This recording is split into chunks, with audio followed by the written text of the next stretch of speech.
avec nos amis de Umaja, donc la Ligue panafricaine Umaja. Moi, je suis directeur du CETIM, Centre européen monde, une organisation basée à Genève, en Suisse. Et dans sa collection Pensée d'hier pour demain, a été lancée par les éditions du CETIM en 2013. Sa première série est consacrée à l'Afrique et aux Caraïbes. Elle comporte aujourd'hui 14 publications. Lors de ce cycle de conférences que nous lançons ce soir, notre ami Hamza Boukari Yabara en présentera 4 d'entre elles. Nous le remercions très chaleureusement. Aussi notre ami, que je n'ai pas retenu votre nom, de Ligue panafricaine, qui va l'interroger dans le cadre de cette série de conférences. La première conférence d'aujourd'hui porte sur le Sénégalais Cheikh Anta Diop, figure de proue des chercheurs africains, dont on célébrera cette année le centenaire de sa naissance. Le 23 février, sur Amilcar Cabral, dirigeant historique du mouvement pour l'indépendance de la Guinée-Bissau et du Cap-Vert, pour marquer le 50e anniversaire de sa disparition par assassinat. Le 16 mars, ça sera le tour de Patrice Lumumba, héros de l'indépendance congolaise, également assassiné. Et le 27 avril, sur Kwame Nkrumah, dirigeant de la lutte du Ghana vers l'indépendance et combattant infatigable pour l'unité africaine. Alors, pourquoi cette collection? Pour le CETIM, l'idée de cette collection a été motivée par la conviction suivante. Face au défi de reconstruire une stratégie d'opposition et de changement, d'élaborer des orientations pour une lutte d'ensemble, on ne part pas de rien. On peut apprendre beaucoup des succès et des échecs passés, et il est indispensable de restituer les combats dans la longue durée, les événements dans l'histoire. Et pourquoi cette première série consacrée à l'Afrique et aux Caraïbes? Parce que l'Afrique est la plupart du temps uniquement présentée dans les médias dominants ou dans l'enseignement comme un continent victime de l'esclavagisme, du colonialisme, de l'impérialisme et de l'actuelle mondialisation néolibérale, mais qui n'aurait connu de grandes civilisations, qui n'aurait pas offert de résistance sérieuse à ces exactions, aurait été incapable de présenter des alternatives, d'avancer des projets de société cohérents, de prendre une part active et déterminée à la lutte pour un autre monde, pour un monde meilleur. Cette vision ne reflète évidemment pas la réalité. L'Afrique a offert à l'humanité des grands leaders. Pour contrer, j'entends beaucoup de bruit autour de moi, je ne sais pas d'où ça vient, vraiment très désagréable. Pardon. Pour contrer la perception négative sur ce continent, l'objectif de cette première série sur l'Afrique est donc de mettre à la disposition du public, jeune notamment, une synthèse de la pensée politique de différents leaders, hommes et femmes, qui ont tous et toutes été à la fois des acteurs politiques progressistes de premier plan et des chercheurs et penseurs préoccupés de transformation sociale radicale. Car si leur nom est souvent connu, l'importance de leur action pour l'émancipation des peuples, du leur et de tous les peuples d'Afrique et du monde, tout comme leur énorme production intellectuelle, le sont beaucoup moins. Certains ont écrit de nombreux ouvrages, d'autres ont surtout prononcé des discours, mais généralement, il y a déjà plusieurs décennies. Ainsi, rares sont les militantes et les militants qui les souviennent. La collection du CETIM offre l'occasion de lire ou relire les extraits les plus significatifs. Ils sont souvent d'une surprenante actualité et porteurs d'avenir pour qui sait les aborder de façon critique et en situer le contexte. Tous ces ouvrages sont d'un format de poche identique, 96 pages ou 96 si vous préférez. Chacun est introduit par une courte présentation d'une quinzaine de pages. Leurs auteurs ont été choisis par un comité de pilotage de la collection et figure parmi les meilleurs connaisseurs de ces hommes et de ces femmes, tous aujourd'hui décédés. Ces publications se veulent faciles à lire, une incitation à aller plus loin, à en savoir plus. Chaque recueil se termine par une petite bibliographie. Tous sont vendus à un prix modeste et disponibles en librairie ou directement peut être commandé au CETIM. Avant de passer la parole à Hamzat, notre ami de la Ligue panafricaine Umoja, donc vous en trouverez, je ne sais pas si on peut afficher à l'écran la liste de ces 14 publications déjà parues aux éditions du CETIM. Voilà. Merci beaucoup. Bonsoir à toutes et à tous.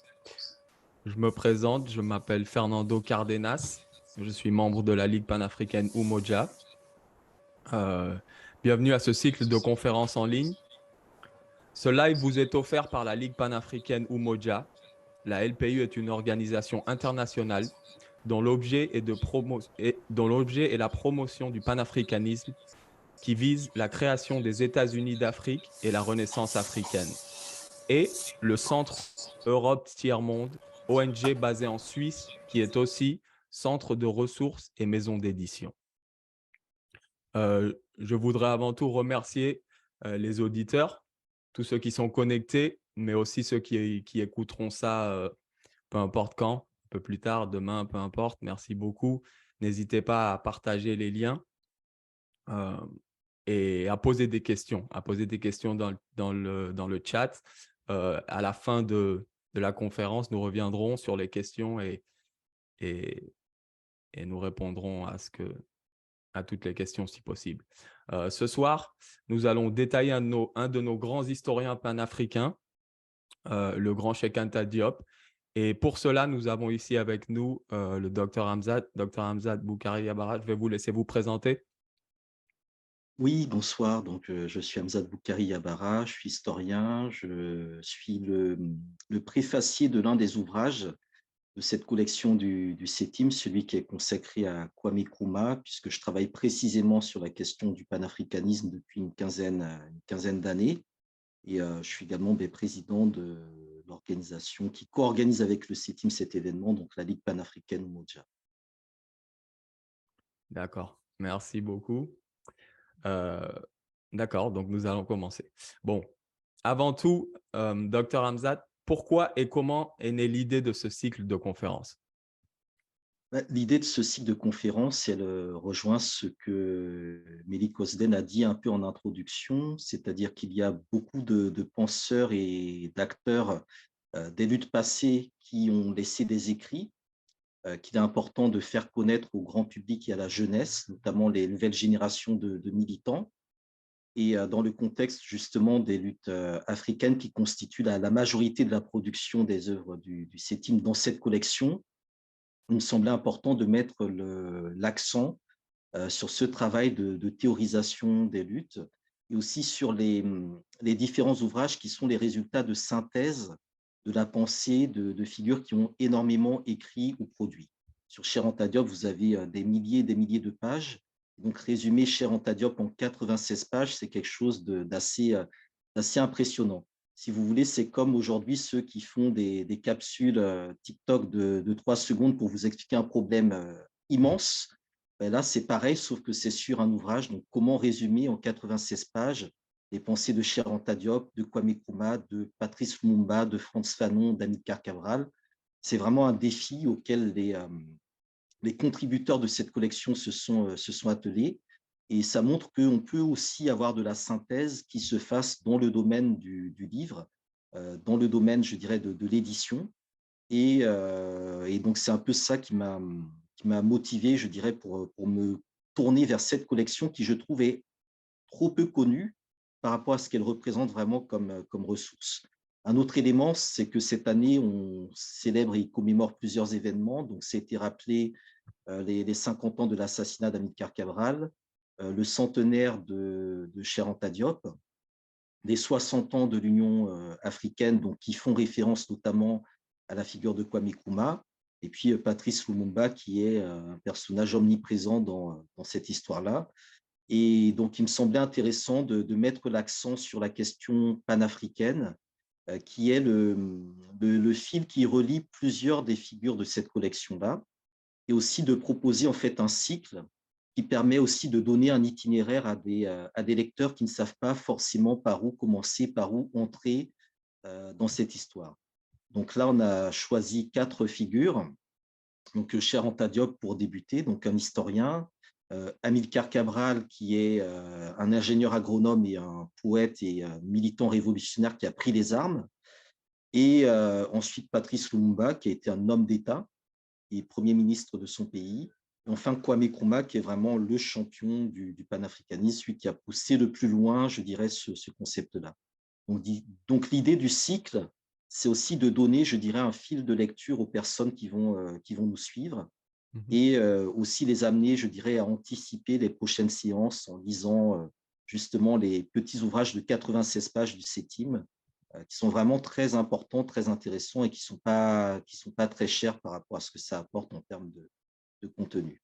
Donc voilà un peu les motivations premières de ce cycle-là. Et puis, lorsqu'on en a discuté avec les camarades du CETIM, bon, ils ont adhéré. Donc voilà, on est parti pour 4 séances. Voilà. Magnifique. Super. D'accord. Merci. Merci, docteur. Donc, le grand Cheikh Anta Diop était anthropologue, physicien, homme politique et historien. Il est surtout connu pour ses études et ses écrits sur les origines de la race humaine, la civilisation et la culture africaine précoloniale. Il est né au Sénégal en 1923. En grandissant, il a été témoin de nombreuses luttes africaines dans le monde. Selon vous, Dr Hamzat, quelles sont certaines des luttes principales et figures révolutionnaires qui ont pu inspirer et aider Cheikh Anta Diop à lui-même vouloir contribuer à notre lutte mondiale? Oui, alors effectivement, Cheikh Anta Diop, il est né il y a 100 ans déjà, à une époque où la colonisation était en train de se structurer, de s'ossifier. Donc, on est à une trentaine d'années, quarantaine d'années, 30-40 ans après la fameuse conférence de Berlin, où les puissances coloniales se sont partagées le continent africain. Mais dans le contexte du Sénégal, c'est un peu plus précoce puisque il existe une présence coloniale française au Sénégal depuis le XVIIe siècle.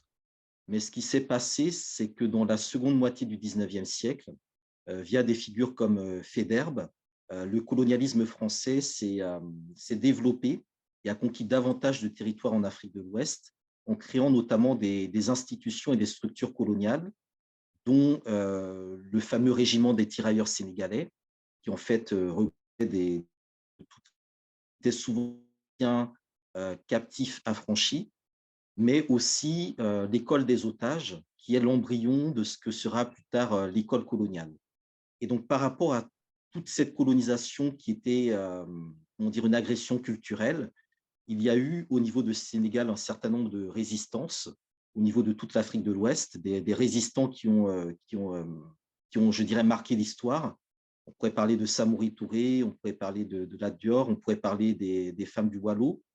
Mais l'une des figures qui, dans le cas de Cheikh Anta Diop, lui est intimement liée, c'est Cheikh Amadou Bamba, qui est notamment le fondateur donc, du mouridisme, qui s'inscrit dans une vision soufie, dans une vision de l'islam propre, je dirais, à l'Afrique subsaharienne, et qui s'inscrit aussi dans une période où l'islam constitue une arme de résistance à la colonisation. Et donc Diop est issu d'une famille qui est en lien donc, avec cet héritage mouride, qui va l'amener notamment, je dirais, à avoir une certaine fierté de son identité africaine, et aussi à s'appuyer sur un héritage de résistance culturelle qui fait que dans sa jeunesse, il va être moins sujet, je dirais, à l'aliénation ou au lavage de cerveau lié à la question coloniale. C'est quelque chose qui est très important parce que le Sénégal est un pays qui a produit des Léopold Sédar Senghor et des Cheikh Anta Diop. Et entre ces deux figures, c'est vraiment le jour et la nuit. L'un est totalement francisé, agrégé, vraiment un français parfait, avec une certaine excellence intellectuelle, mais dans ce cadre très aliéné. Et de l'autre côté, on a Diop qui a cette même excellence intellectuelle, mais qui l'inscrit, je dirais, dans un paradigme totalement différent. Et donc ça, c'est probablement lié, je dirais, aux influences de l'enfance. Donc Senghor, de son côté, a évolué dans un milieu sérère, plutôt chrétien, plutôt humaniste, alors que Diop, de son côté, fréquente notamment l'école coranique.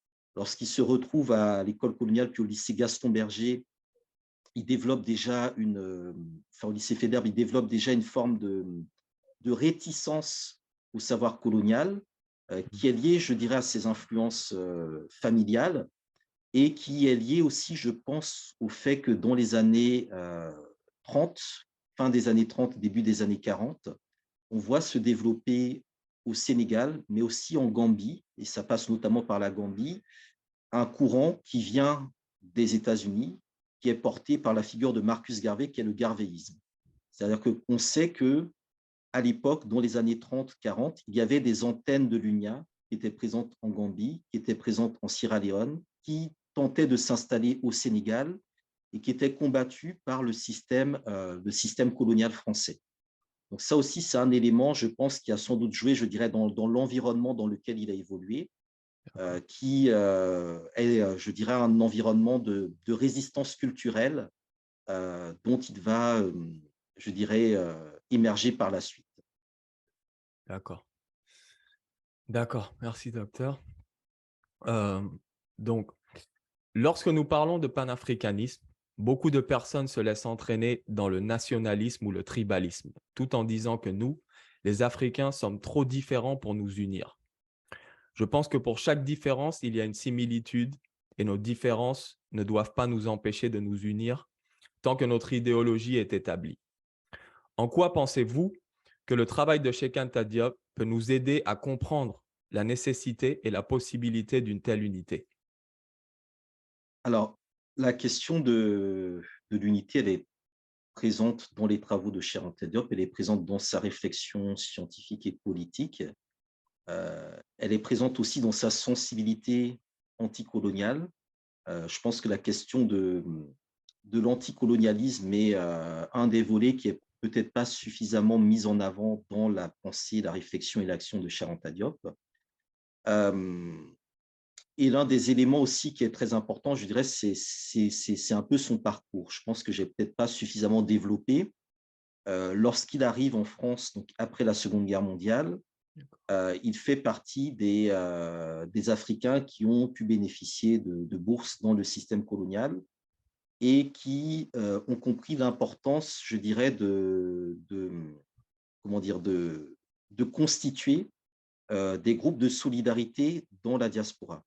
Donc déjà, la question de l'unité, elle est présente dans l'idée de constituer une diaspora de résistance et de faire en sorte que les nouvelles générations d'intellectuels africains, donc ceux qu'on va appeler les élites modernes, soient en capacité de se montrer unis face à un système colonial qui est fondé sur la division.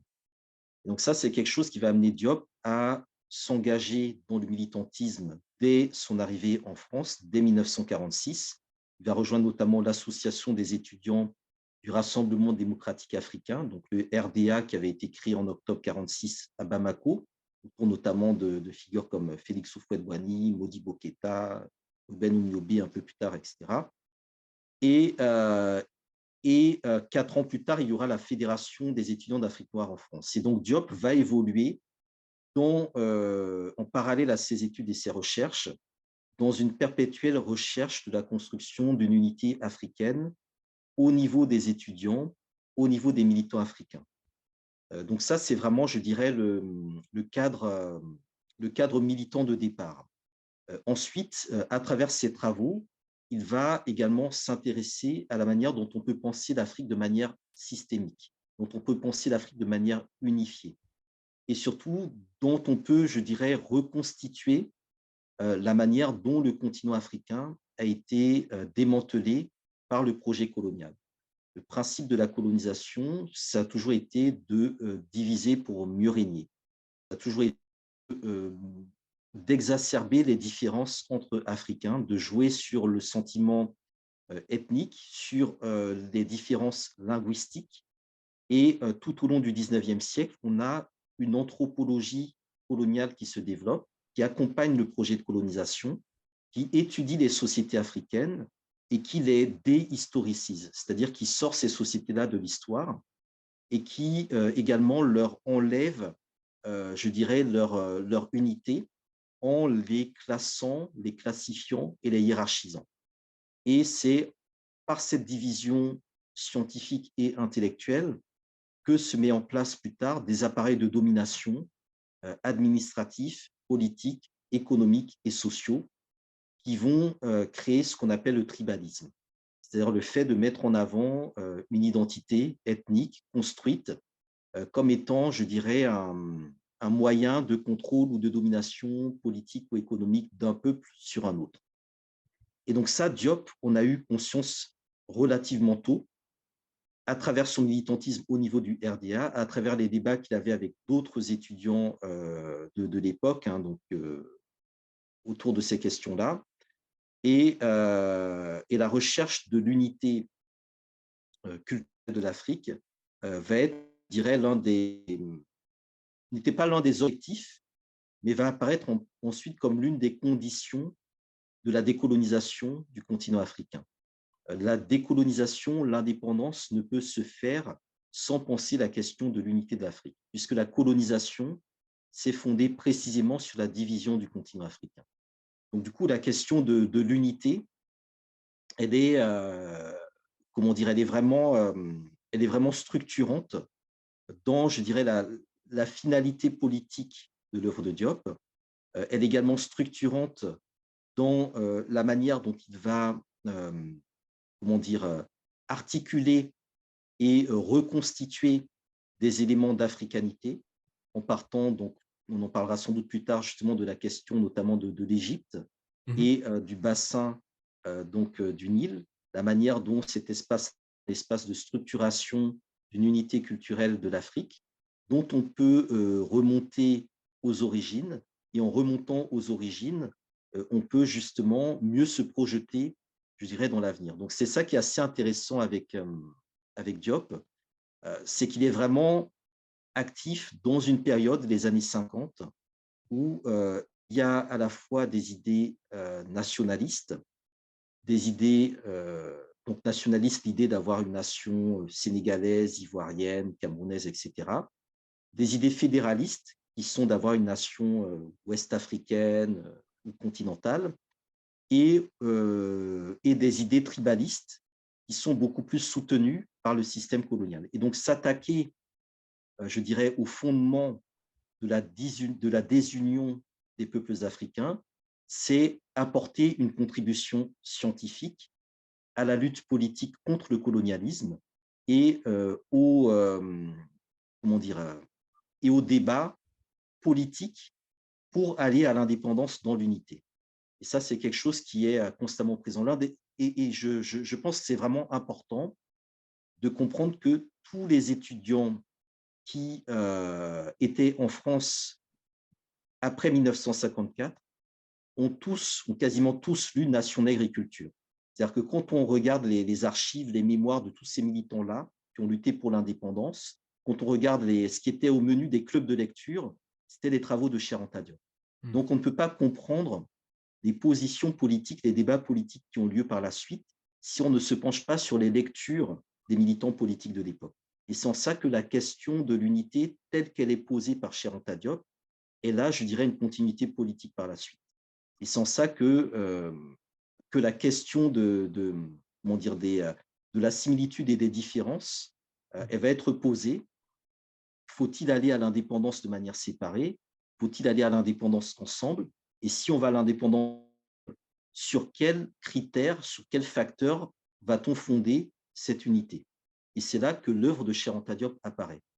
Et c'est là que cette œuvre-là, justement, est débattue. Que certains vont la nier, d'autres vont la mettre en avant. C'est-à-dire que les marxistes vont estimer que l'œuvre de Diop est beaucoup trop passéiste. Il parle de quelque chose, les pyramides, c'est plus d'actualité, c'est un passé dans lequel on ne peut pas trouver de solution.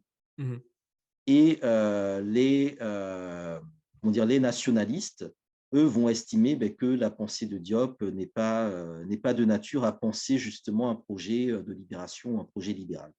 Ils sont ça vraiment que sa position est à la fois une position d'unité, c'est-à-dire que tout le monde passe par Diop, mais en même temps de clivage, c'est-à-dire que à la fois tout le monde passe par lui, mais en même temps tout le monde débat pour ou contre Cheikh Anta Diop. Et c'est en ça vraiment qu'il y a quelque chose de très intéressant dans la manière dont son œuvre pose à la fois la possibilité d'une unité, je dirais, culturelle, matérielle, etc., au niveau des peuples, mais aussi d'une unité épistémologique, intellectuelle et politique au niveau des, on pourrait dire, entre guillemets, des élites ou de ceux qui pensent l'Afrique aujourd'hui. D'accord. D'accord. Donc, d'une certaine manière, en éclaircissant un peu ce qu'est réellement le colonialisme, cela nous aide à comprendre d'où l'importance de l'unité. Oui, c'est exactement Mm, ça. mm. C'est-à-dire que le principe du colonialisme, c'est qu'il est vraiment fondé sur comment on amène les Africains Mm. à se chamailler perpétuellement. Absolument. Comment on les amène à se diviser sur des futilités, comment on crée des conflits en les coupant de leur mémoire historique, à tel point qu'on a des groupes qui se battent entre eux, qui ne savent même plus quelle est l'origine de leur conflit, parce qu'ils ont perdu cette mémoire historique. Comment également on rend, je dirais, des modèles de résolution des conflits africains par des médiations qui passent précisément par l'administrateur colonial, qui font que lorsque l'on est en conflit les uns avec les autres, on va plutôt chercher une solution à l'extérieur plutôt que de s'asseoir ensemble et de poser nos problèmes entre nous, sachant que lorsqu'on va chercher une solution à l'extérieur, on se place sous une autorité Mhm. qui use généralement de son pouvoir, de sa position de force. Donc la position de Diop, c'est vraiment une position de, comment dire, de restauration de la conscience historique, mais aussi de confrontation de cette conscience historique avec une conscience aliénée. C'est ça, je pense, qui est très intéressant. Et cette conscience aliénée, c'est la conscience coloniale. Et c'est pour ça que Diop va être effectivement combattu par une partie de l'élite sénégalaise qui, elle, défend une position de conscience coloniale et qui ne s'inscrit pas du tout dans l'idée de ce qui pourrait être déjà avant l'heure une forme de conscience décoloniale de la part de Diop, puisqu'il montre qu'on a, je dirais, des outils pour nous réapproprier notre histoire et qu'à partir de là, on peut démanteler tout le système, je dirais, mis en place par le colonialisme et récupérer nos attributs de souveraineté sociaux, culturels, économiques, politiques et identitaires. D'accord. Merci. Et donc, nous en venons justement à ce qui est l'Égypte. Donc, Cheikh Anta Diop a lui-même replacé l'égyptologie au cœur des études africaines. S'il vous plaît, docteur, parlez-moi un peu de l'importance de cela. Alors oui, là aussi, c'est un point qui est très intéressant. C'est-à-dire que Diop, quand il arrive à Paris, s'inscrit à la Sorbonne. Alors, il a un double parcours à la fois scientifique, dans les sciences exactes, les maths, la physique, la chimie, notamment avec Frédéric Joliot-Curie. Donc, il a vraiment été auprès des plus grands professeurs. Mhm. Il y a un deuxième volet de recherche qui est vraiment dans les sciences humaines, notamment l'anthropologie, l'histoire, l'archéologie et la linguistique. Et c'est quelque chose qui est très important parce qu'il s'inscrit dans une formation qui est polyvalente, qui est très rare aujourd'hui. Aujourd'hui, quand on vient faire des études, généralement, on se spécialise dans un domaine unique. Et cette polyvalence-là va lui permettre de penser comment dire, les faits, les événements de manière systémique, c'est-à-dire de manière globale. Et la question de l'Égypte, il explique lui-même, n'était pas, je dirais, son objectif premier, mais c'est le moyen par lequel il voulait atteindre cet objectif, c'est-à-dire remonter à la plus ancienne civilisation que l'Afrique ait portée, pour montrer que l'Afrique avait une histoire et Mhm. que l'Afrique, par conséquent, devait se reconnecter avec son histoire, avec son passé, pour penser les solutions de demain en prévision notamment de l'indépendance. Donc, c'est à la fois une approche qui va dans le passé, mais qui va dans le passé pour se propulser dans le futur. Et c'est en ça que la philosophie de l'histoire de Diop, elle rejoint ce fameux oiseau propre aux Ashantis qu'on appelle le sankofa, qui est un oiseau qui vole de l'avant avec le bec tourné vers l'arrière en tenant un œuf qui représente le passé. Absolument. C'est-à-dire qu'on va chercher dans le passé ce qui nous est utile dans le présent et on ne doit pas avoir de complexe d'aller chercher dans le passé ce qui nous est utile. Et ça aussi, cet élément de complexe est très important parce que, en tant que Noirs, on était très complexé du fait que notre histoire se résumait à l'esclavage et à la colonisation. Donc forcément, quand on vous explique que toute votre histoire, c'est ça, mais vous développez un complexe d'infériorité. Et donc l'un des enjeux aussi, c'était de donner, de débloquer psychologiquement les Africains, de leur donner, je dirais, un élément de, pas de fierté, mais de repère en termes historiques pour qu'ils puissent, je dirais, se positionner. Un autre élément, c'est que pour Diop, il ne faut pas faire table rase du passé, il faut le rectifier, il faut le corriger, il faut l'expliquer et il faut dévoiler l'histoire qui est inconnue ou ignorée et du colonisé et du colonisateur. Et donc, du coup, l'un des enjeux qui apparaît lorsqu'il se lance dans ce travail-là, c'est la question de la falsification de l'histoire, le fait que l'histoire a été falsifiée. Et ça, c'est quelque chose qui est très important. Cette falsification de l'histoire n'est pas neutre. L'histoire est un outil idéologique, c'est un outil politique, c'est une science qui permet de forger ce qu'on appelle les nationalismes. Et donc, il est très important que cette science-là puisse être, je dirais, purgée d'un certain nombre de positions négationnistes, révisionnistes, racistes, etc. Et donc, c'est quelque part, je dirais, le cadre dans lequel il va se positionner. Et l'un des enjeux aussi qui lui apparaît, je dirais, important en termes de confrontation, en face de lui, il a des gens comme Senghor, mais c'est de contester la question du miracle grec. C'est-à-dire que l'Europe a fondé sa renaissance sur la Grèce, sur le fait que la Grèce a apporté l'histoire, les sciences, les mathématiques, bref, tous les savoirs, sans jamais se poser la question de la source de ce savoir qui serait originaire de Grèce. Et la source de ce savoir-là, lorsqu'on remonte donc sur les sources de l'époque, eh bien, ce sont des savants qui ont tous été, pour la plupart, se former en Égypte, ou qui, pour certains, étaient africains, et dont l'influence ou dont la source a été gommée de l'histoire. Donc là, il y a un travail, je dirais, vraiment d'approfondissement de l'histoire et d'interrogation sur qui étaient les Égyptiens et comment est né le mythe du nègre. Quelle falsification l'histoire a subi dans ce contexte-là, en quoi le fait de ne pas avoir d'histoire en tant que noir est constitutif du racisme que l'on subit, et quels sont les arguments que l'on peut opposer de manière scientifique pour démontrer une origine africaine, négro-africaine de la civilisation égyptienne. Donc pour Diop, il s'agit pour nous, pour l'Afrique, de reconquérir sa place dans le monde civilisé et de le faire aussi en montrant ce que l'Afrique a apporté à cette fameuse civilisation de l'universel dont parlait Senghor. Puisqu'on dit que l'Afrique n'a rien apporté, on ne sait même pas faire une aiguille, etc. Tout ça. Quels sont les apports de l'Éthiopie, de la Nubie, de l'Égypte à la civilisation?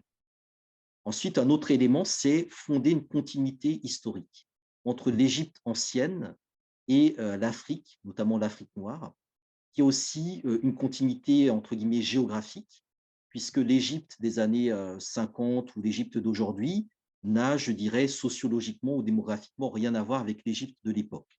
Et donc, on s'appuie sur l'Égypte d'aujourd'hui pour nier le fait qu'il y aurait une antériorité des civilisations nègres.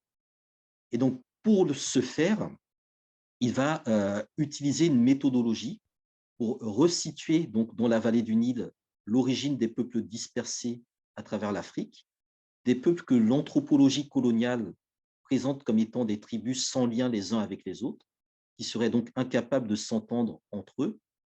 Et pour ce faire, il va notamment s'appuyer sur la linguistique, en montrant que les déplacements de population et à l'intérieur de l'Afrique, donc depuis notamment la vallée du Nil, donc jusqu'au niveau donc, de l'Afrique équatoriale et centrale, permettent d'éclairer des parentés linguistiques entre un certain nombre de langues africaines et l'égyptien ancien ou même le copte. Et donc, on a des langues négro-africaines modernes qui vont constituer ce volet des humanités classiques à partir duquel nous pouvons repenser des humanités modernes africaines, des humanités scientifiques, sur un paradigme africain, et donc penser toute une décolonisation épistémique qui va notamment s'appuyer sur la revalorisation des langues africaines. Et ça, je pense que c'est l'un des éléments les plus importants. Très souvent, on insiste beaucoup, effectivement, sur la couleur des Égyptiens, sur le fait qu'ils étaient noirs, etc. C'est souvent sur ça que des détracteurs attaquent Diop en disant oui, c'est un raciste, etc. Tout ça. Mais l'un des éléments, je dirais, irréfutables et importants pour Diop, c'était vraiment la question de la parenté linguistique. Et derrière cette parenté linguistique, de mettre en avant tous les éléments qui vont avec sur le plan culturel. Donc, il y a la parenté linguistique, donc la comparaison entre les langues négro-africaines et la langue égyptienne, autour notamment de la grammaire, autour du vocabulaire, autour des correspondances. Donc, il y a tout un passage dans Nation Nègre et Culture où il explique. Deuxièmement, il y a la question de l'architecture, puisque la culture monumentale, c'est ce qui fait la civilisation. Ce qui fait la civilisation européenne, ce sont les cathédrales, l'art roman, l'art gothique. Ce qui fait l'islam, c'est les mosquées. Donc, toute cette civilisation du monument, du monumental, montrant que l'ancienne Égypte n'est pas isolée, puisqu'on trouve aussi des constructions en Nubie, en Éthiopie, au Mali, jusqu'au Grand Zimbabwe, le Monobopata, qui montre qu'il y a vraiment une continuité depuis le bassin, depuis la vallée du Nil, et qu'en réalité, ce n'est pas, entre guillemets, descendu du nord vers le sud, mais c'est un savoir qui est remonté vers le nord, le long donc de la vallée du Nil. Et donc, ça coupe la thèse que l'Afrique aurait été, entre guillemets, civilisée par des gens venus de l'extérieur de l'Afrique. Ce qui était une thèse très importante à l'époque, puisqu'il y avait le régime d'apartheid sud-africain qui expliquait que, par exemple, les constructions inexpliquées en Afrique avaient été faites par des Phéniciens qui étaient venus au XIIIe siècle, etc. Tout ça. Il y a également la question de l'artisanat, sur laquelle il va s'appuyer, notamment les peignes, les vêtements, l'existence d'une industrie africaine qui l'amène à montrer qu'il a existé une technologie. Les pyramides ne se sont pas faites par magie, il y a une technologie, il y a des sciences, il y a une écriture également, donc la question des hiéroglyphes, qui renvoie à d'autres langues africaines, comme la langue au niveau du pays Bamoun. La question de l'art, qui relie l'art de l'Égypte pharaonique à celui du Bénin ou du Nigeria, et qui amène aussi à positionner l'art de la civilisation égyptienne dans les grands musées, dans la partie africaine, plutôt que dans la partie, entre guillemets, Moyen-Orient.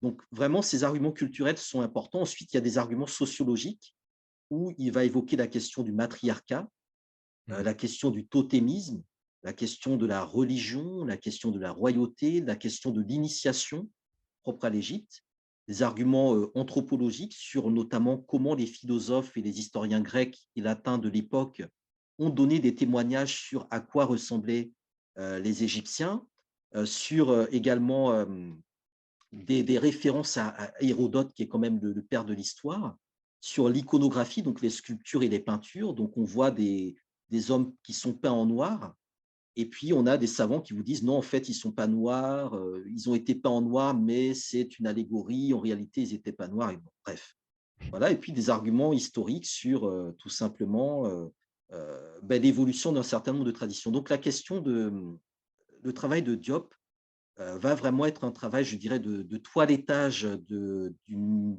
science coloniale, d'une égyptologie coloniale, et va surtout mettre en avant l'importance de penser une école d'égyptologie africaine ou aussi afro-américaine, puisqu'en fait Diop va beaucoup influencer après les Afro-Américains, qui soient en mesure, je dirais, de se confronter aux autres théories sur l'Égypte. Et donc ça va donner lieu en 74 à un fameux colloque au Caire, où Diop, accompagné de Théophile Obenga, va justement démontrer, enfin, présenter ses arguments correspondant donc au point que j'ai évoqué précédemment. Et l'UNESCO va reconnaître la validité des thèses de Diop, qui étaient beaucoup attaquées à l'époque en disant que ce qu'il racontait sur l'Égypte, c'était pas scientifique, c'était idéologique, c'était émotionnel, etc. Alors, cette première thèse sur l'Égypte, elle ne sera pas acceptée, donc il ne va pas pouvoir la soutenir. Donc, c'est là où il va publier Nation d'agriculture à présence africaine en 1954. Il va faire une deuxième thèse qui, elle, va être défendue donc, en janvier 60 à la Sorbonne. Et après, il retournera au Sénégal. Bon, les travaux de Diop ne vont pas être enseignés officiellement dans le système universitaire, mais ils vont être développés dans différents mouvements scientifiques et militants. D'accord. D'accord. Donc, effectivement, la falsification de l'histoire.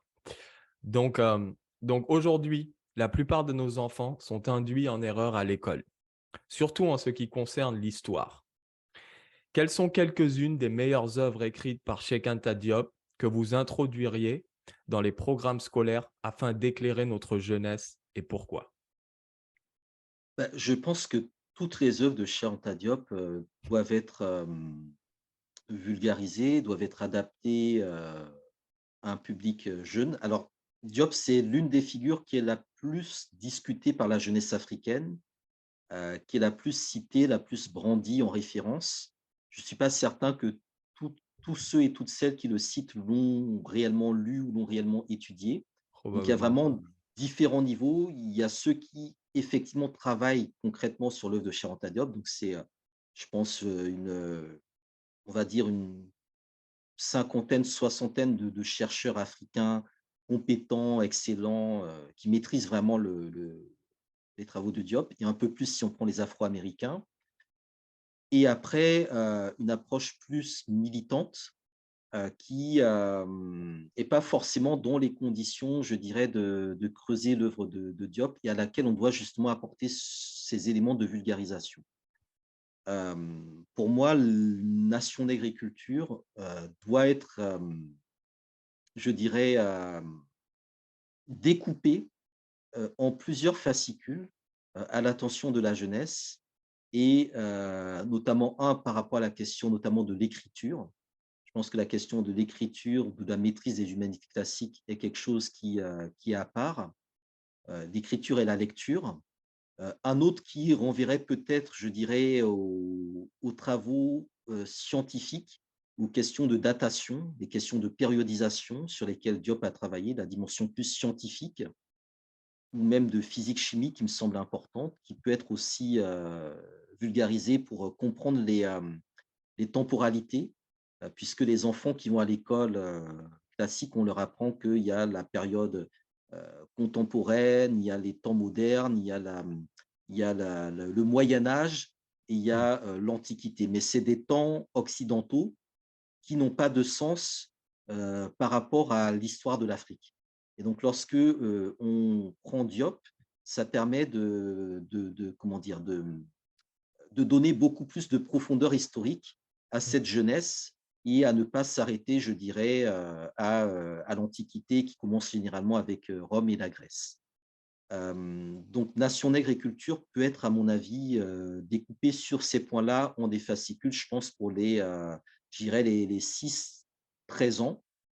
Les fondements économiques et culturels d'un État fédéral d'Afrique noire, là, je pense que c'est un ouvrage de lycéens, les 15-17 ans, parce que déjà, c'est un ouvrage dans lequel Diop donne une prospective en 1960 sur l'Afrique et l'inscrit aussi dans une géopolitique, avec justement un découpage géographique du continent africain.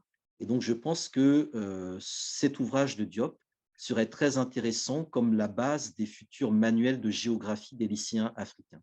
Ça leur permettrait de découvrir la géographie du continent africain à partir de la manière dont Diop a identifié les 8 bassins géographiques, les 8 pôles géographiques de développement du continent africain, et a surtout lié les pôles économiques aux pôles culturels. Et l'un des éléments importants dans l'apprentissage de la géographie, c'est de lier par rapport aux ressources d'un territoire les questions économiques et culturelles pour qu'on puisse parler non pas de territoire, mais aussi de terroir. Donc, pour moi, les fondements économiques et culturels, c'est vraiment l'ouvrage à partir duquel repenser la géographie africaine. Après, il y a d'autres ouvrages comme l'Afrique noire précoloniale ou l'unité culturelle de l'Afrique qui pourraient aussi être, je pense, découpés ou utilisés pour des séquences, on va dire, d'histoire classique de l'Afrique et qu'on pourrait aussi connecter avec des extraits, par exemple, de Joseph Kizerbo. Et puis après, bon, on a aussi l'article de 1948, quand pourra-t-on parler d'une renaissance africaine? C'est un article qui est écrit pour le centenaire de l'abolition de l'esclavage, dans lequel justement il met en avant le fait que c'est par la question de la langue que la renaissance africaine va advenir. Et je pense que cet article-là serait très intéressant pour les élèves qui étudient notamment la philosophie, parce que la question de la langue, le volet linguistique ou le volet mémoriel ou le volet comment dire, philologique, il est très important. Donc cet article-là, pour moi, c'est un très bon article d'introduction à la philosophie africaine ou à la philosophie aussi afrocentrée, pour faire ça. D'accord. Merci beaucoup, docteur. Nous allons peut-être continuer avec une ou deux questions et après essayer de voir s'il y a quelques questions dans le chat. Cheikh Anta Diop a parlé d'un État fédéral d'Afrique noire. Malheureusement, il est décédé en 1986. Quel progrès avons-nous fait par rapport à cet État fédéral et quel travail spécifique de Diop pouvons-nous utiliser aujourd'hui pour continuer à lutter dans cette direction? Alors, Diop, effectivement, écrit en 1960, donc au moment même de l'indépendance, les fondements économiques et culturels d'un État fédéral d'Afrique noire, dans lequel, en fait, il développe vraiment sa vision de l'Afrique sur les 40 prochaines années. Il parle déjà de l'an 2000, par rapport notamment aux questions énergétiques. C'est quelque chose qui est très présent dans son œuvre, la question de l'énergie, puisque sans énergie, rien n'est possible. Et la première énergie dont nous disposons, c'est évidemment l'énergie solaire. Donc là, il y a une connexion à faire entre Cheikh Anta Diop et Abdou Moumouni, qui lui est un Nigérien qui est le père justement de l'énergie solaire. Et qui montre aussi qu'au moment des indépendances, on a vraiment eu des cerveaux, des gens très brillants qui ont réellement pensé un développement endogène, autocentré de l'Afrique, mais qui n'ont pas été suivis par les acteurs politiques qui n'avaient pas intérêt justement à développer ce genre de position. Donc, la continuité, c'est que Diop lui-même va aller au front. Donc en 60, après sa thèse, il rentre au Sénégal. On lui interdit d'enseigner. Il parvient néanmoins à obtenir un petit laboratoire au niveau de l'IFAN, donc à Dakar, donc l'Institut fondamental d'Afrique noire. Et très rapidement, en fait, il s'engage aussi en politique parce qu'il a bien compris que, comment dire, la lutte scientifique et la lutte politique vont de pair. Lorsqu'on est interdit de diffuser son savoir, c'est une censure et la censure relève d'un acte politique. Et donc Senghor a effectivement censuré Diop pour tenter de l'acheter politiquement et Diop va constamment refuser de céder à ses convictions en échange d'un strapontin de ministre ou d'un poste ici ou là. Alors, il faut savoir qu'en 1966, lors comment dire, du Festival des Arts Nègres à Dakar, il va être honoré du titre du savant le plus important, du savant noir le plus important du XXe siècle, avec Dubois à titre posthume. Donc Diop va accumuler comment dire, les reconnaissances, les consécrations en dehors du Sénégal, ou en dehors de l'espace, je dirais, france-africain, et mener en parallèle donc, ce combat politique-là en essayant de traduire ces thèses par des propositions de programmes politiques tout simplement. Et donc, il va créer notamment plusieurs partis, le Front national sénégalais, le Bloc des masses sénégalaises, puis le dernier parti politique, le Rassemblement national démocratique, dans lesquels notamment il va, par exemple, militer pour que l'enseignement au niveau comment dire, primaire se fasse dans les langues africaines et que le français devienne une langue étrangère. Donc, en fait, tous les travaux, je dirais, de Diop, tous les travaux scientifiques, il va leur donner une traduction politique, au niveau notamment du Sénégal. Après, au niveau, je dirais, de l'ensemble du continent, alors il y a beaucoup de gens qui posent la question, est-ce que Kwame Nkrumah et Cheikh Anta Diop se sont connectés à un moment ou à un autre? Ça n'a pas vraiment été le cas, parce que Kwame Nkrumah est renversé en 66 et Nkrumah avait un projet continental qui était beaucoup plus large, beaucoup plus vaste en tant que tel que celui de Diop, mais qui avait moins de racines historiques, il y avait moins de maîtrise entre guillemets culturelle. Mais il n'y a pas vraiment eu de connexion entre les deux approches. Et ensuite, Nkrumah était chef d'État, ce qui est encore une autre position que Diop. Donc du coup, le projet de l'État fédéral, tel qu'il est pensé par Diop, ne va pas réellement, ne va pas être repris, même s'il reste totalement pertinent aujourd'hui avec quelques réaménagements, quelques ajustements, puisque lorsqu'il écrit ce livre-là, il n'inclut pas l'Afrique australe, parce que quand il dit l'Afrique noire, il dit bien que c'est justement pour exclure l'Afrique du Sud de l'apartheid. Et sur l'Afrique du Nord, il a des positions, je dirais, ouvertes-fermées, où il dit que ce n'est pas, entre guillemets, aux Africains subsahariens, je dirais, de se mettre derrière les Africains du Nord, mais c'est aux Nord-Africains de faire, entre guillemets, amende honorable et de venir frapper à la porte, mais de venir aux conditions qui seront imposées par l'Afrique subsaharienne. Donc, il est, je dirais, vraiment focalisé sur cette zone intertropicale, d'où il distingue vraiment les éléments, je dirais, culturels stratégiques.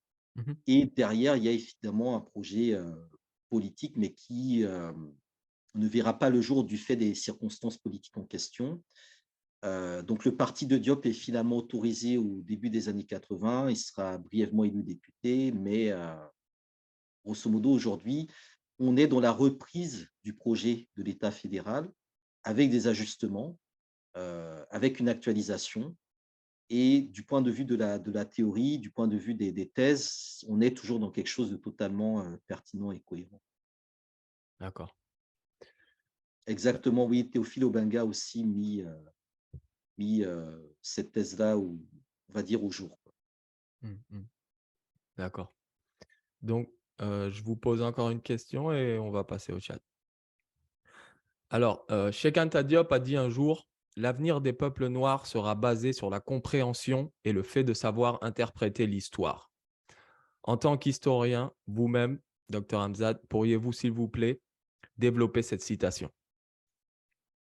Oui, alors, en fait, l'histoire, c'est ce qui nous permet de, comment dire, c'est ce qui fournit sur le passé une lumière dont on a besoin pour comprendre le rôle qu'on a à jouer dans le présent, pour comprendre les pistes qu'on a à ouvrir pour les générations suivantes et aussi, je dirais, pour, comment dire, pour savoir qui on est tout simplement. Je pense que si on n'a pas une maîtrise, une connaissance de son histoire, on ne peut pas savoir qui on est, on ne peut pas savoir pourquoi nous sommes là. On ne peut pas se raccrocher, se rattacher, je dirais, à un espace. C'est quelque chose qui est très important. C'est pour ça aussi que Diop a beaucoup essaimé chez les Noirs américains, parce qu'eux ont été totalement déracinés. Voilà. Eux, leur histoire commence avec le bateau, l'arrivée dans la plantation. Ils sont nés dans la plantation. Donc, quand Diop traverse l'Atlantique, ben, c'est une révélation. Ça les rattache, ça les raccroche à quelque chose qu'on avait totalement gommé. Ça leur donne une histoire. Dans un pays, les États-Unis, on leur disait que votre histoire, c'est d'être esclave. Mm. Et ça permet aussi je dirais, de se redonner une colonne vertébrale. Donc pour moi, le fait de dire que l'avenir des peuples noirs sera basé sur la compréhension et le fait de savoir interpréter l'histoire, ça renvoie vraiment à la manière dont on peut lire euh, déjà l'histoire de l'humanité, c'est-à-dire que si on ne fait pas l'histoire de l'Afrique, il n'y a pas d'histoire de l'humanité. C'est pour ça que la question de l'Égypte ou la question des premières civilisations est très importante parce que c'est par ces civilisations-là qu'on commence l'histoire. Et là, on parle de l'Égypte, mais il y a eu d'autres civilisations avant l'Égypte. C'est-à-dire que là aussi, c'est un élément qui est très important. Beaucoup de gens disent oui, mais l'Égypte, pourquoi l'Égypte, etc. Tout ça.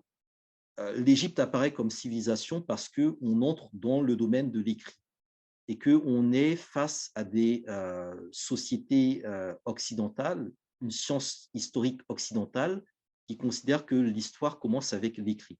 Mais on a des sociétés de l'oralité qui ont aussi leur ancienneté, qui ont aussi leur organisation, qui ont, je dirais, d'autres types de transmission du savoir. Donc la question de l'histoire, la question de la mémoire historique, de la conscience historique, elle est essentielle pour savoir qui on est, pour savoir ce qu'on a à faire de notre vie et aussi pour faire vraiment communauté et humanité. Et c'est en ça aussi qu'il est important que les non-africains connaissent la bonne histoire de l'Afrique. C'est quelque chose de très important. C'est vraiment ça l'enjeu, c'est vraiment faire connaître la bonne histoire de l'Afrique à tout le monde. C'est une manière aussi de lutter contre le racisme d'une certaine manière et d'avoir davantage d'égalité et de respect de tout un chacun. Absolument. Et cette histoire pré-égyptienne, géographiquement, vous savez, à peu près localisée? Bah, elle est au niveau, grosso modo, du bassin du Congo. C'est dans tout cet espace-là. C'est-à-dire qu'on est, Absolument. on est probablement, oui, dans cette zone-là. C'est-à-dire qu'on a des travaux sur l'apparition de l'espèce humaine, tous les travaux sur Homo habilis, Homo erectus, Homo sapiens, etc., qui remontent encore plus loin, mais qui est confronté, je dirais, à des limites, je ne vais pas dire scientifiques, mais aussi à l'acquisition par nous-mêmes des moyens technologiques de faire ce travail-là. Après, il y a eu tout un débat sur, par exemple, le fait que certains ont voulu invalider les thèses de Diop en recourant à l'ADN sur les momies, voilà, en disant on a pris des momies, on a fait de l'ADN, Diop était un menteur, etc. Bon. Ça aussi, c'est quelque chose qui est particulier parce que la technologie n'est jamais neutre. Évidemment. L'ADN peut être, entre guillemets, un langage scientifique, mais comme on dit, on fait parler l'ADN. Donc, cette formule de faire parler l'ADN, elle est aussi très particulière parce que l'ADN donne toujours différents résultats qu'on peut interpréter d'une manière ou d'une autre selon ce qui nous intéresse. Et il peut y avoir aussi des failles ou des lacunes par faute d'échantillons. Bien sûr, bien sûr. D'accord. Merci beaucoup, Dr Hamzat. On va regarder un peu dans le chat, on va prendre quelques questions. Donc, n'hésitez pas à écrire vos questions, j'en vois déjà une. Keisha demande les fondements économiques et culturels d'un État d'Afrique noire peut-il être considéré comme un ouvrage de référence pour un apport au panafricanisme? Oui, ben, c'est un ouvrage de référence, effectivement, parce que, en fait, dans cet ouvrage-là, Diop il explique très bien que l'Afrique occidentale, donc celle qui a été principalement colonisée par les Français et les Anglais, donc toute l'Afrique de l'Ouest, euh, si elle s'unissait par une volonté politique, n'aurait rien à craindre des sanctions de la France ou de l'Angleterre. Et qu'elle pourrait résoudre tous ces problèmes par elle-même.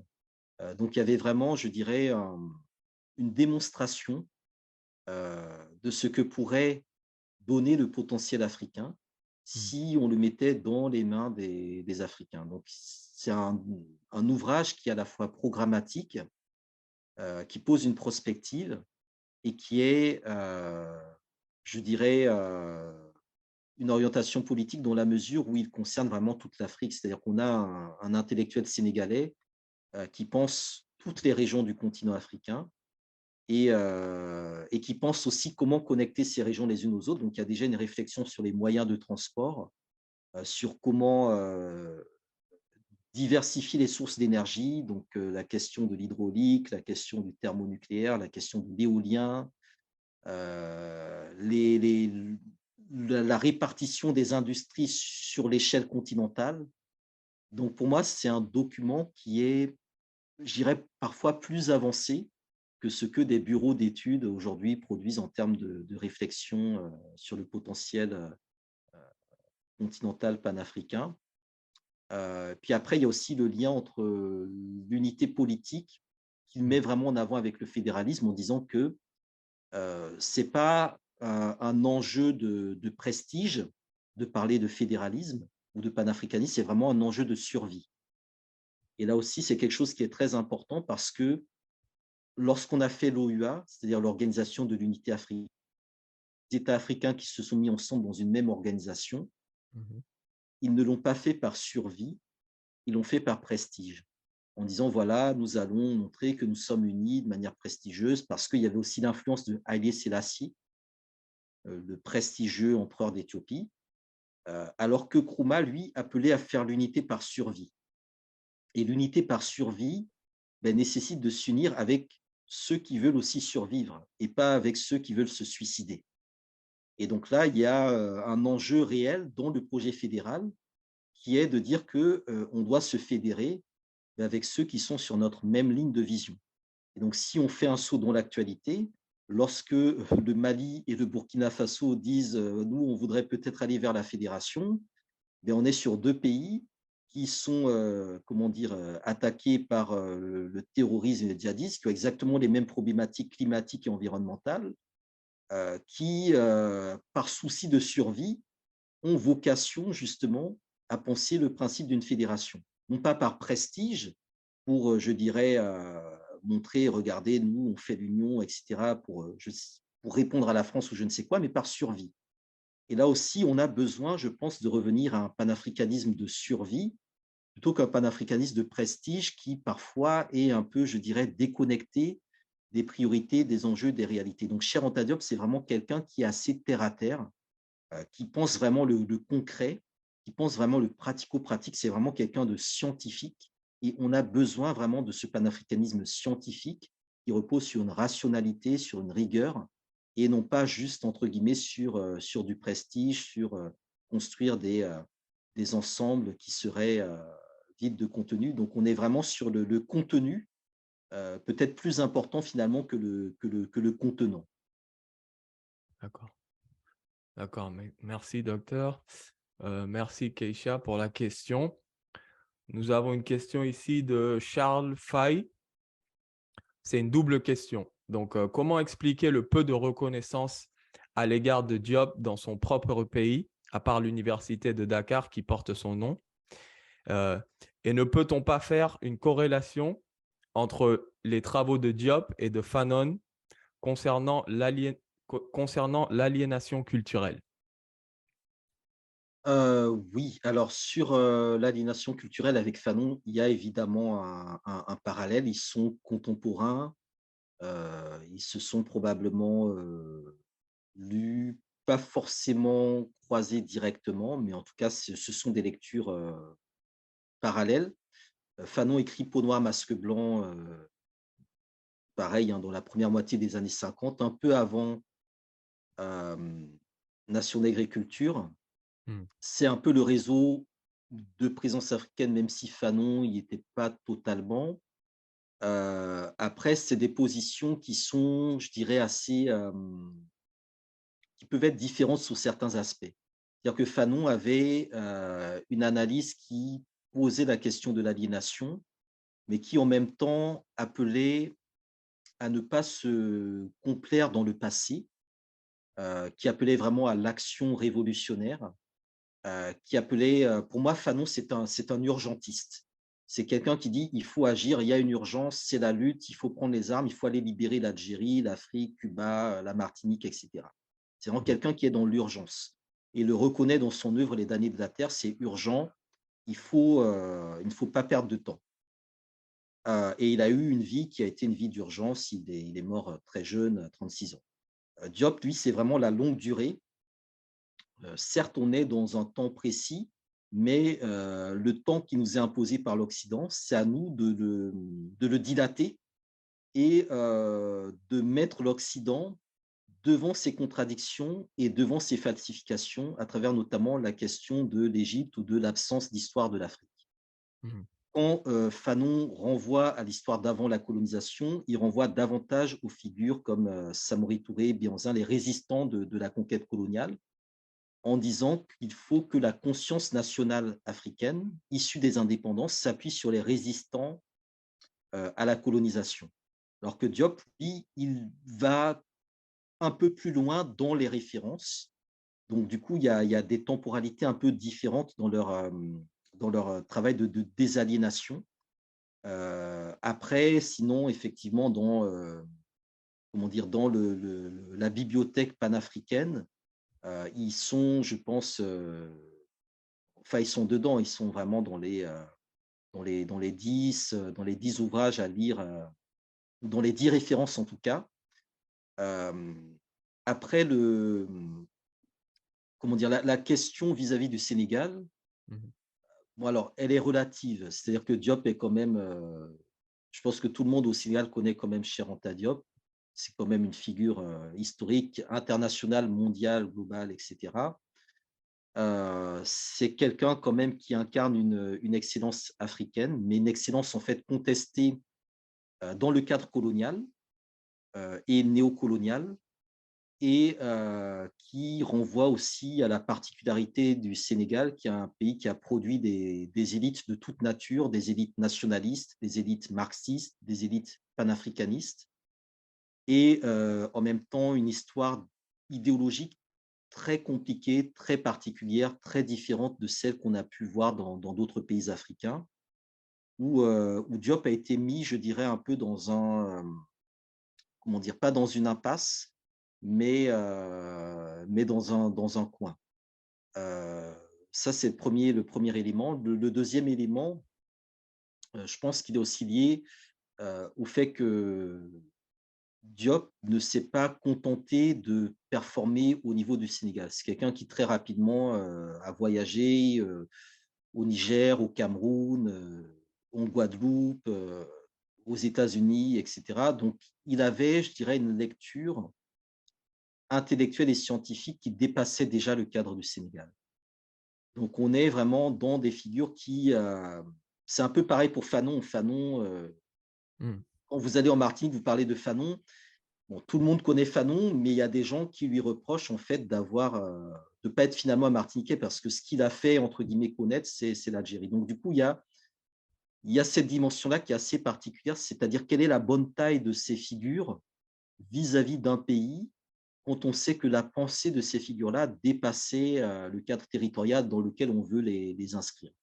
Et dans le même temps, on ne peut pas, comment dire, on ne peut pas accepter que des Sénégalais diraient que Diop appartient au Sénégal, parce que Diop appartient à toute l'Afrique. Donc, du coup, il y a des échelles à trouver, il y a des niveaux à trouver. Et puis après, bon, le fait qu'il n'ait pas pu, évidemment, enseigner, que ses travaux ne soient pas enseignés à l'université qui porte son nom, joue également un rôle. La censure dont il a fait l'objet de la part de Senghor, la manière dont Diouf l'a plus ou moins réhabilité, mais sans vraiment le réhabiliter, puis aussi le type de politique qu'a suivi le Sénégal par la suite. Donc, il y a un travail, comment dire, à faire, mais dans les milieux militants, panafricanistes, Diop, c'est quand même une référence.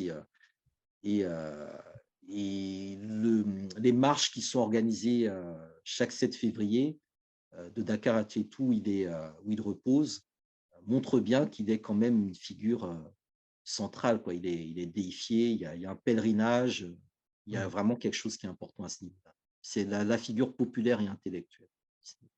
Absolument. Charles nous répond que malheureusement, ces travaux ne sont pas du tout étudiés au Sénégal, que ce soit au collège comme au lycée. Ah oui, effectivement, quand on parlait de falsification de l'histoire un peu, je pense que ça rejoint un peu. Oui, oui, c'est-à-dire que en fait, je ne vais pas dire que c'est compliqué, en fait, c'est une question de courage politique et scientifique. C'est-à-dire que l'œuvre de Diop, c'est une œuvre qui appelle à une forme d'insurrection et de désobéissance, en sachant encore une fois que c'est un travail de thèse. Donc, le principe de la thèse, c'est, si on prend Nation d'agriculture, c'est de se plier à la fois à un exercice, de reconnaître ce que les anciens, les aînés ont apporté, mais en même temps de se confronter aux anciens et aux aînés. Donc, du coup, il y a aussi, je dirais, une question de faire tomber les idoles.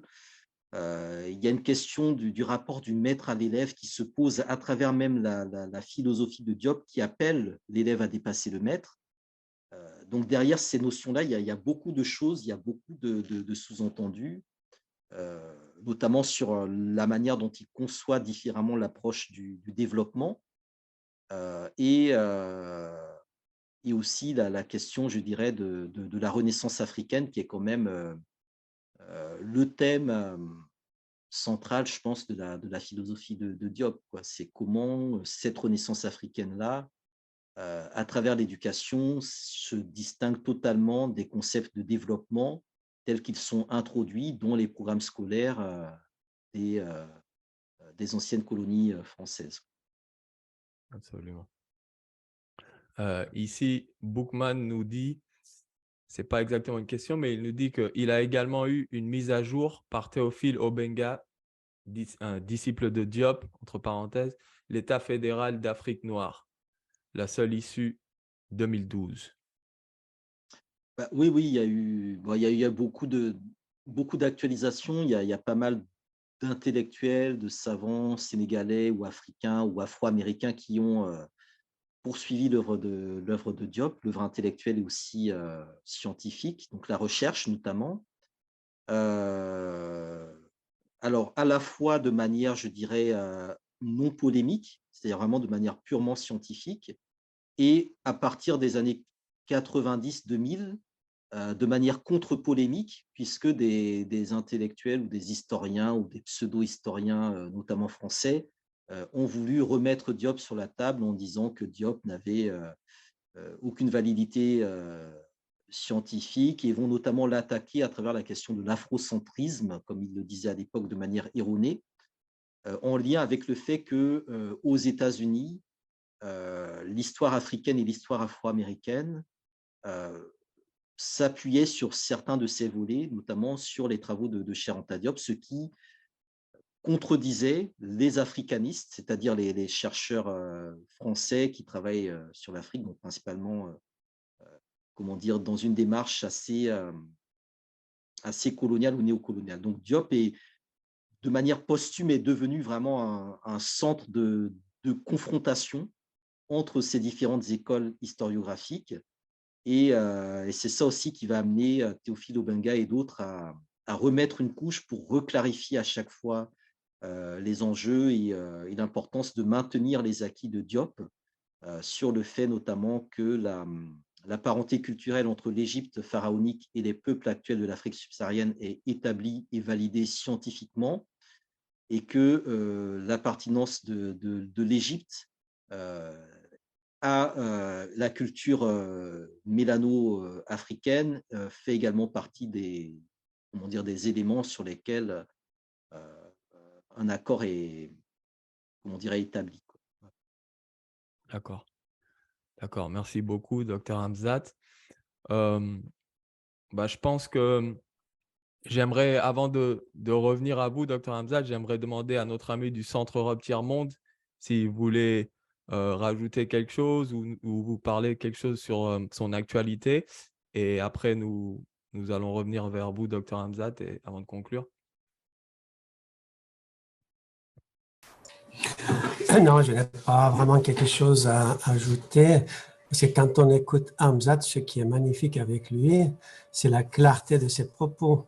et l'accessibilité aussi de ses explications, ce qui est magnifique. Donc, je me réjouis vraiment de l'écouter pour les autres conférences. Donc, je ne sais pas si je dois rappeler rapidement, je profite puisque vous m'avez donné la parole. Donc, Hamzat va nous parler le 23 février de Cabral, le 16 mars de Lumumba et le 27 avril de Nkrumah. J'encourage vraiment les personnes qui sont là avec nous aujourd'hui et qui informent aussi leur entourage d'écouter Hamzat. Vraiment, c'est passionnant. Voilà. Merci beaucoup, beaucoup, beaucoup. J'anticipe un peu Hamzat, aussi nos amis, nos camarades de Umoja pour nous avoir permis de l'écouter et organiser ce cycle de conférences. Voilà. Merci. Merci beaucoup. Merci à vous. Excusez-moi, il y a une personne, Habib, qui souhaiterait poser des questions. Est-ce qu'on peut prendre quelques questions en plus, s'il vous plaît? Docteur Hamzat? Oui, jusqu'à 30, parce qu'on a des camarades aussi à Genève qui ont décalé un événement justement pour suivre la conférence et qui doivent… Ok, donc il faut qu'il soit rapide alors. Voilà. Allons-y. Allez-y, Habib. D'accord, bien, merci. Bonsoir à tous et merci au docteur Hamzat pour la conférence.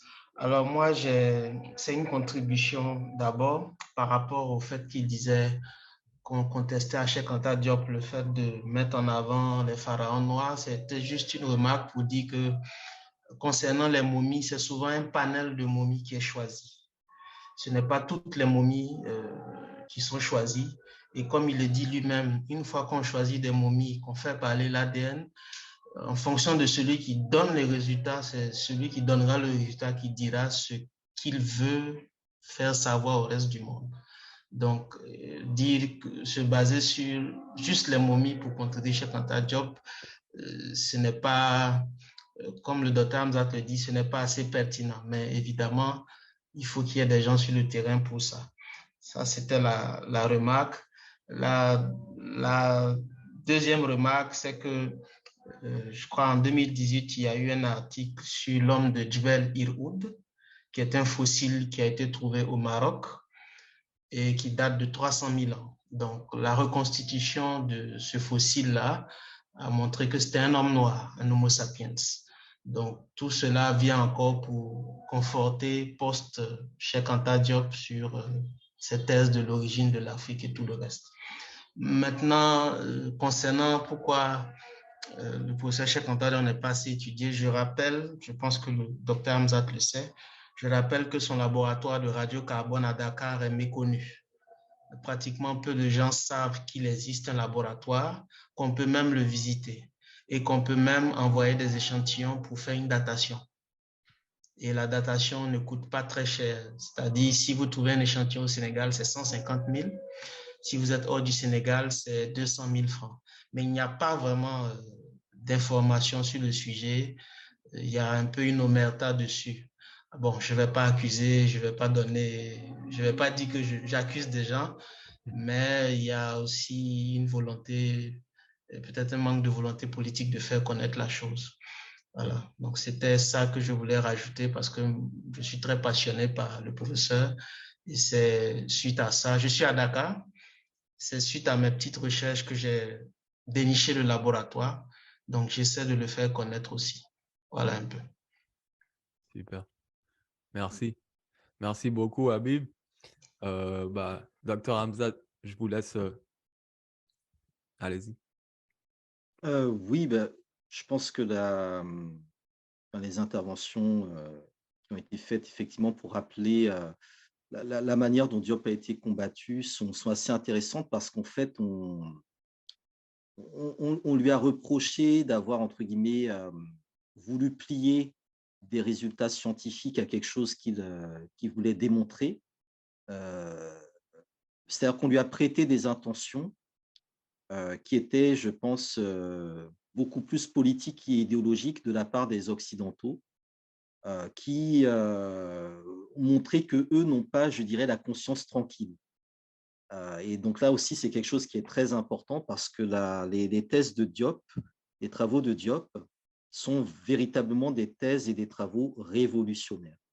Je pense que c'est quelque chose qui est très important à souligner. La méthodologie qu'il a proposée est une méthodologie qui peut, je dirais, amener l'Afrique à se passer définitivement de ce qui serait de l'assistance technique, de la coopération étrangère, etc. Donc, il a vraiment posé un système d'indépendance africaine sur le plan épistémologique, sur le plan scientifique, sur le plan intellectuel, et aussi de capacité de l'Afrique à la fois être autosuffisante sur ce plan-là, si elles sont données les moyens politiques, et être aussi en capacité de dialoguer, de discuter, de confronter scientifiquement ces résultats avec le reste du monde. Et c'est en ça que je pense que c'est vraiment une figure très importante en termes d'ouverture de ce cycle-là, parce qu'il donne, je dirais, l'état d'esprit qu'il est nécessaire d'avoir lorsqu'on s'engage dans un combat militant. Il faut vraiment de l'excellence, il faut de la rigueur, il faut de la politesse. Donc, c'est quelqu'un qui disait toujours que l'insulte est quelque chose qui nuit à la vérité. Donc, il faut savoir énoncer les vérités, mais de la manière la plus claire, la plus précise et la plus respectueuse possible. Et aussi démontrer, argumenter, prouver, étayer scientifiquement tout ce que l'on affirme. Donc, pour moi, il y a vraiment un enjeu important à ce que ce centenaire autour de Cheikh Anta Diop soit aussi l'occasion de révolutionner notre manière de travailler, notre manière d'étudier, notre manière de produire et notre manière de nous engager sur les questions africaines, panafricaines et autres. Voilà, pour une autre conclusion. Super. Merci beaucoup, Dr Hamzat. Vous voulez rajouter quelque chose de votre actualité ou? Dans l'actualité, oui, il y a beaucoup de choses. Le 11 février, je crois que nous avons un club de lecture avec les camarades de l'AMECAS, l'amicale des étudiants caribéens, africains et sympathisants de la Sorbonne. Ce sera au restaurant Rio dos Camaros, 55 rue, je crois, Marceau à Montreuil. Voilà, le 11 février, samedi, donc à partir de 14h, 14h30, autour du livre Figures de la Révolution africaine de Seyd Bouamama. Voilà, et puis on aura aussi le 18 février un événement autour de Cabral. Donc sur Cabral, donc il y a plusieurs choses. On est vraiment au niveau de la Ligue vraiment intéressé, mobilisé autour de cette figure. Donc le 18 février à Saint-Denis, au centre sportif Nelson Mandela, c'est rue Francis Pressensé. On aura toute une journée consacrée à la figure d'Amilcar Cabral avec différents intervenants, avec des repas africains, avec des artistes, Super Mama Jumbo, qui est un très grand groupe historique qui sera présent, les camarades du PIGC, du FUIQP et aussi en intervenant l'école Isi Collet qui animera un atelier d'enfants. Donc tout ça sera le 18 février au centre sportif Nelson Mandela, rue Francis Pressensé à Saint-Denis. Voilà, et puis le 23, je crois que c'est le 23 qu'on se retrouve pour Cabral, il me semble. Ouais. D'accord. Et j'aimerais aussi dire le 25 février à Lyon pour Cheikh Anta Diop. Et donc voilà, si vous voulez en savoir plus, n'hésitez pas à aller sur notre site lp-umoja.com et vous pouvez avoir toute l'information de ce cycle, d'autres événements. Si vous êtes intéressé, si vous voulez adhérer à la Ligue, n'hésitez pas. C'est lp-umoja.com. Donc voilà, merci beaucoup à tous les participants, ceux qui ont eu des questions, ceux qui ont seulement écouté. On vous remercie et on espère que vous serez présents pour le prochain. Et merci beaucoup, Dr Hamzat. Merci. Et à tout le monde. Merci. Je voudrais juste saluer très rapidement Kanyana Mutombo et Perrine Yabi, parce que je sais qu'à Genève, ils ont prévu aussi un événement qui a dû débuter. Ils ont légèrement décalé pour pouvoir suivre une partie de la conférence. Donc, c'est l'Africa Lab. C'est un espace très intéressant à Genève. Et voilà, donc il y a beaucoup de choses qui se font à Genève. Merci au CETIM, merci à toutes les personnes qui étaient présentes et on espère aussi vous retrouver pour la suite du cycle. Et parlez-en autour de vous, parlez de la collection et Umoja ni Nguvu, l'union fait la force. Merci, bonne soirée, au revoir. Merci.